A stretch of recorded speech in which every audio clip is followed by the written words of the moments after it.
संसार का यह सत्य है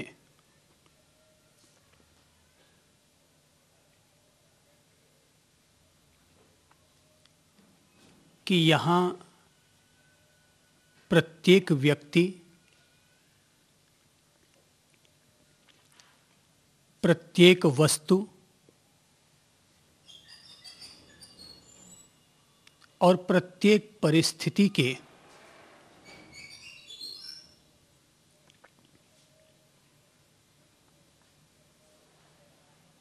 दो पहलू हुआ करते हैं।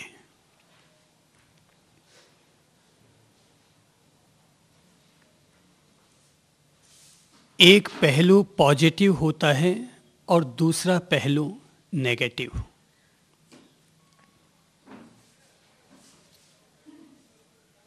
एक पहलू वह होता है जिसे कि हम धूप का पहलू कहेंगे और दूसरा पहलू वह होता है जिसे हम छांव का पहलू कहेंगे।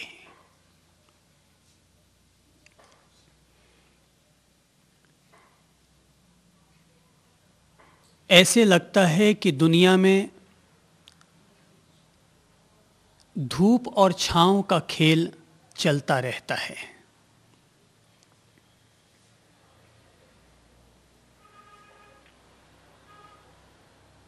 कभी धूप चलती है तो कभी छांव चलती है, कभी सुख चलता है तो कभी दुख चलता है। कहीं किसी के जन्म की थाली बजती है तो कहीं किसी की मृत्यु पर आंसू ढुलकाए जाते हैं।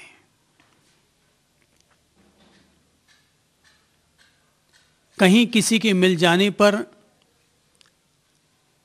खुशियां छा जाया करती हैं और कहीं किसी के बिछुड़ जाने पर मन मायूस हो जाता है। पर पते की बात एक ही है कि सुख और दुख ये दोनों ही एक ही गाड़ी के दो अलग अलग पहिए हैं, एक ही सिक्के के दो अलग अलग पहलू हैं।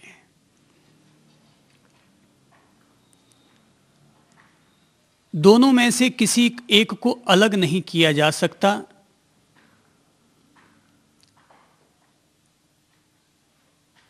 जैसे इंसान की परछाई इंसान के साथ चलती है, ऐसे ही सुख के साथ दुख और दुख के साथ सुख की परछाई चला करती है।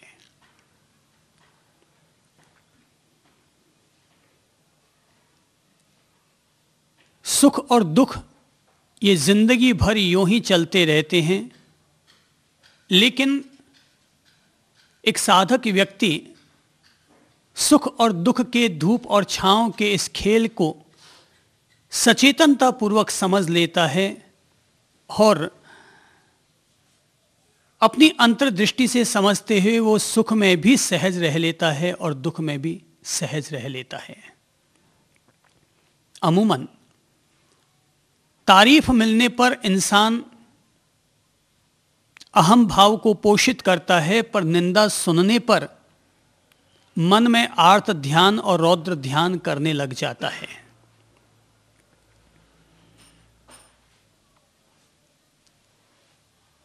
एक सचेतन साधक व्यक्ति अनुकूलताओं को पाकर न तो घमंड करता है और न ही प्रतिकूलताओं को पाकर चित्त में खेद या ग्लानि का अनुभव करता है। कोई अगर मुझसे पूछे कि साधना क्या है, तो मैं एक ही पंक्ति में इसका भाव कहूंगा कि दो विपरीत ध्रुवों के बीच में व्यक्ति के द्वारा तटस्थ भाव में स्थित रहना, इसी का नाम साधना है।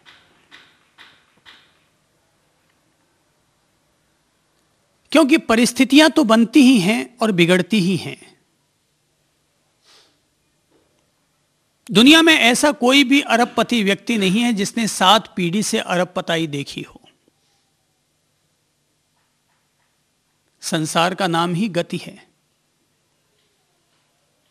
और जब कोई चीज गति करती है तो ऊपर का पहिया कभी नीचे जाता है और नीचे का पहिया कभी ऊपर आता है। इसलिए व्यर्थ का घमंड करने की बजाय कि आज मेरे पास इतना ज्ञान है, आज मेरे पास ऐसा सौंदर्य है, कि आज मेरे पास इतना धन है, ये व्यर्थ का घमंड करने की बजाय व्यक्ति को ये बोध रखना चाहिए कि रूप भी ढलता है। जैसे चेहरे पर झुर्रियां पड़ती हैं, ऐसे ही ज्ञान और बुद्धि की क्षमता भी कमजोर भी हुआ करती है। और लक्ष्मी का कोई पता नहीं है, आज है और कल नहीं है। तो जब सब चीज ही परिवर्तनशील है तो इंसान व्यर्थ में किसी भी बात को लेकर के अपने चित्त में खेद या घमंड क्यों करे। जीवन तो एक खेल है, और खेल इस रूप में है कि वो दोनों ही परिस्थितियों को खेल मान करके इंसान जी लिया करता है। चित गिरे तो भी और पुट गिरे तो भी। और तय है कि जब भी कोई दो खिलाड़ी आपस में खेल खेलेंगे तो एक हारेगा और एक जीतेगा। और इंसान के जीवन में भी ऐसे ही खेल खेले जाते हैं कि हम कोई भी काम करेंगे तो या तो सफलता मिलेगी या फिर विफलता मिलेगी। इंसान चलेगा तो या तो गिरेगा या फिर पहुंच जाएगा। दो में से एक रास्ता हमेशा खुला रहता है।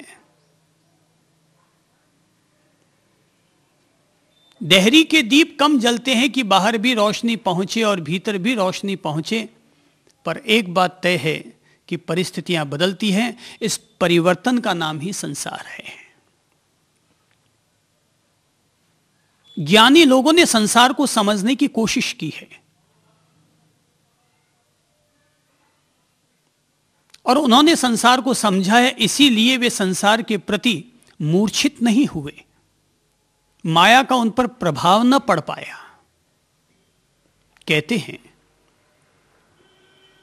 एक इंसान जंगल से जा रहा था कि तभी उसने शेर की दहाड़ सुनी।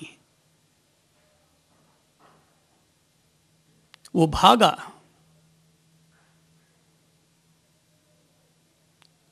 जंगल में घास फूस उगी हुई थी, उसे सही रास्ता नजर न आ पाया और वो दौड़ते दौड़ते एक कुएं में गिर पड़ा, गहरे गड्ढे में गिर पड़ा। और जैसे ही वो गिरा कि अचानक उसके हाथ में कुएं में लटकी हुई किसी पेड़ की जड़ पकड़ में आ गई और उसने उसे पकड़ लिया। वो फंस गया।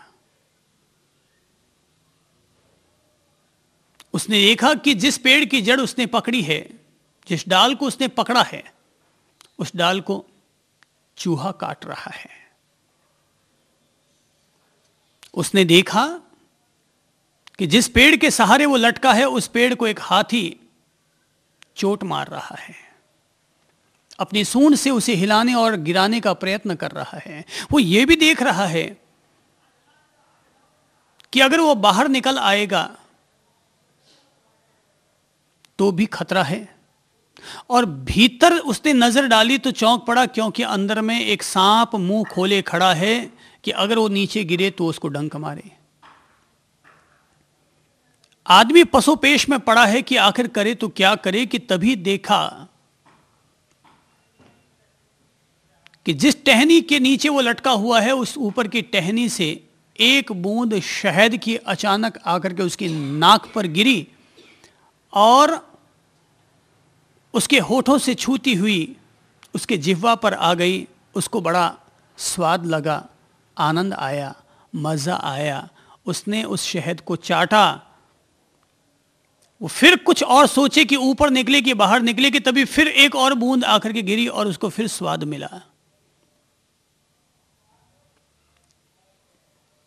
कि तभी फिर उसकी नजर ऊपर और नीचे जाने लगी, कि तभी तीसरी बूंद फिर आकर के गिरी और उसको फिर स्वाद मिलने लगा। आदमी नीचे मौत खड़ी है, बाहर मौत खड़ी है, दोनों तरफ मौत की चक्की में पिसते हुए भी जिंदगी में से कहीं ना कहीं कोई स्वाद लेने की कोशिश कर रहा है। इसी का नाम संसार है। यह सोचकर आदमी संसार में जीता है कि शायद शहद की दो बूंद और मिल जाए।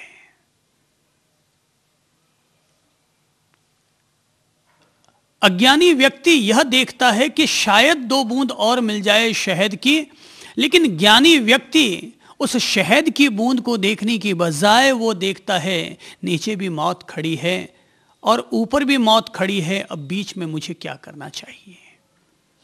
इसीलिए कबीर ने कहा था कि चलती चक्की देख कर दिया कबीरा रोए, कि 2 पाटन के बीच में साबुत बचा न कोय।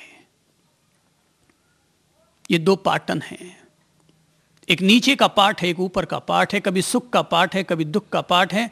कभी कोई हमें प्रशंसा करते हुए दिखाई दे जाता है, कभी वही हमारी निंदा करते हुए महसूस हो जाता है।